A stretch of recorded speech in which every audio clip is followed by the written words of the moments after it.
วันนี้นะสิมาลองเปิดการ์ดวันพีชครั้งแรกนะสั่งมาจาก Lazada จากสปินแล้วได้ลองเลยไม่เคยเปิดจะเถื่อเขาวงการแรกวงการกลาง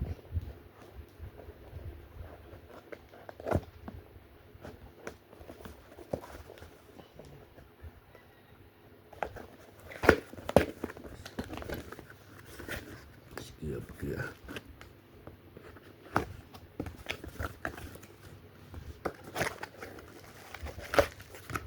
แพ็คนี้นะแพ็คดีอยู่วันพีช OP13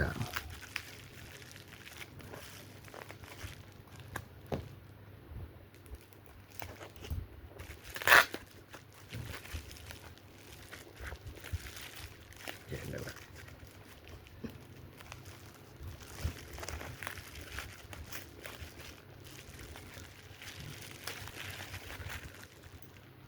ตัดเลยเนี่ยเลย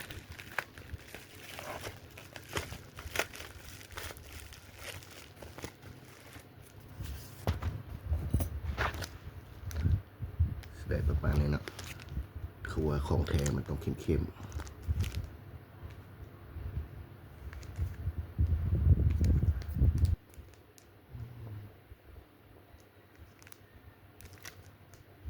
ดูนะโอเคน่าจะแมทของแท้อยู่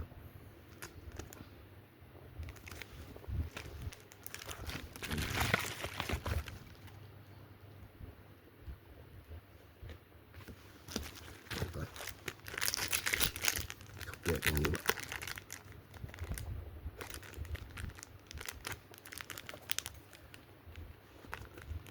มาตัดเลย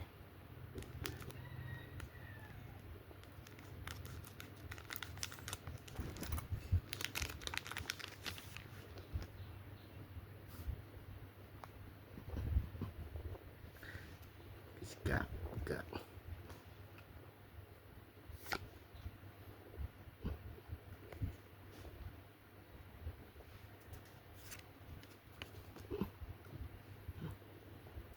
มีตะกร้าข้างนั้น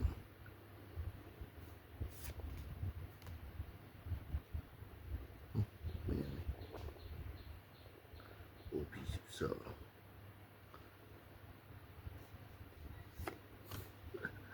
มีแต่แนวกะ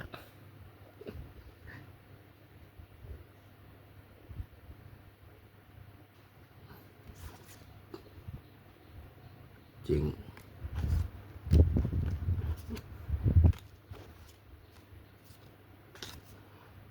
สรุปเจ๋งบ่ได้ยัง